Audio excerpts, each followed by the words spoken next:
संभाव्य मान्सून लक्षात घेता महापालिका प्रशासनाकडून मान्सूनपूर्व तयारीला वेग देण्यात आला आहे, अशी माहिती महापालिका आयुक्त संजिता महापात्रा यांनी दिली आहे. नालेसफाईच्या निविदा 21 तारखेला उघडण्यात येणार आहेत. ही निविदा प्रक्रिया पूर्ण होताच जास्तीत जास्त यंत्रसामुग्री घेऊन नालेसफाई वेगाने केली जाईल, असेही संजिता महापात्रा म्हणाल्या. नाल्यामधील अतिक्रमणाबाबत नोटिसा बजावण्यात आल्या असून नाल्यांच्या आडवे येणारी अतिक्रमणे हटवली जातील, असेही महापात्रा म्हणाल्या. कमी वेळात जास्तीत जास्त साधनसामुग्री वापरून नालेसफाई पूर्ण केली जाईल, ज्यामुळे कोणत्या प्रकारची शहरामध्ये हानी होणार नाही किंवा नागरिकांना त्याचा त्रास होणार नाही याची काळजी आणि खबरदारी महापालिका प्रशासन घेत आहेत, असेही संजिता महापात्रा यांनी माध्यमांशी बोलताना सांगितले. नालेसफाईसाठी आपण टेंडर फ्लोट केलेले आहे. 20 तारीख त्याचं ओपनिंग आहे टेंडरची. त्या दिवशी आपण टेक्निकल बिड ओपन करणार आहोत 21 तारीखला आणि त्यानंतर आपण लगेच फायनान्शियल ओपनिंग करणार आहोत. बिकॉज आचारसंहिता आता लागू आहे, तर त्याचं ओपनिंगसाठी डिझास्टर मॅनेजमेंटखाली आपण माननीय जिल्हाधिकारी महोदयांना पत्र लिहिणार आहोत आणि मुख्य निवडणूक आयोगांना पण पत्र लिहिणार आहोत की आम्हाला ह्याची परवानगी द्यावी.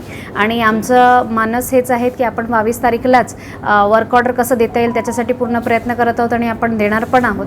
आपण ह्याचं पूर्ण प्लॅनिंग की कसं, बिकॉज खूप कमी दिवस राहिलेले आहेत पावसासाठी, तर त्याच्यासाठी आपण पूर्ण एक मोठी टीम तयार केलेली आहेत. आपलं पूर्ण महानगरपालिकामध्ये एकूण मोठे नाले 83 आहेत. त्या अनुषंगाने त्यामधून प्रभागनिहाय 17 नाली आपण आयडेंटिफाय केलेले आहेत. त्यामधून 3 नाल्यामध्ये साफसफाई करणं सुरुवात पण केलेली आहेत, वाट न पाहता टेंडरचं. आणि ह्या 17 नालींना आपण पहिल्या टप्प्यानं मोठ्या प्रमाणे साफसफाई करणार. आपण ह्यावेळी टेंडर फ्लोट करताना ह्यामध्ये खूप जास्त प्रमाणे इक्विपमेंट्सची मागणी केलेली आहे. बिकॉज आमचं मानस आहे, बिकॉज आपल्याकडे कमी दिवस आहेत, एकत्र प्रत्येक प्रभागामध्ये सायमल्टेनियसली कामं सुरुवात व्हायला पाहिजे.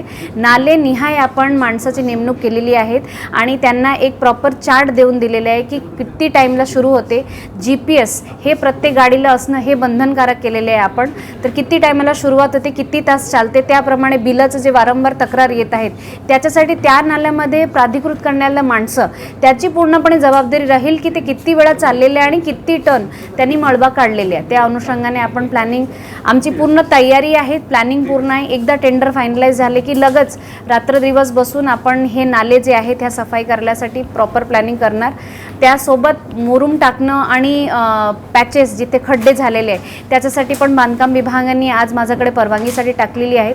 त्याचं परवानगी पण वर्क ऑर्डरसाठी आपण माननीय जिल्हाधिकारी महोदयांना देणार आहोत. हे तिन्ही प्लॅनिंग आमचे झाले. ते गटर सफाईचं मोठी मोहीम प्रत्येक प्रभागाने सध्या चालू आहेत आणि ह्याला आपण खूप बारक्यांनी फॉलोअप करणार आहोत सो दॅट गटर सफाई किमान तरी प्रॉपर होऊन जायला पाहिजे. स्वच्छतावरती पण आपण आता थोडंसं जास्त फोकस करत आहोत. तर सध्या प्री मॉन्सूनचे आपले असं तयारी आहे. डिझास्टर मॅनेजमेंटचे जे टीम जे आहेत मंगळधाममध्ये ते सध्या सजग आहेत. तर आपला खूप क्लोज वॉच आहेत पावसाच्या वरती आणि वॉटर लेवलवरती. तर होप सो ह्यावेळी आपण प्रॉपरली प्लॅनिंग करून पावसामध्ये जास्त काही हानी न होता, लोकांना अडचण न जाता तसंच प्रॉपर प्लॅनिंग. नाल्यावर जे अतिक्रमण काही ठिकाणी झालेलं आहे त्या संदर्भात काय, ज्यांना नोटीस ऑलरेडी बजावण्यात आलेले आहे त्यांच्यावरती आपण ताबडतोब कारवाईसाठी प्रस्तावित करत आहोत. ते आपण अतिक्रमण काढूया.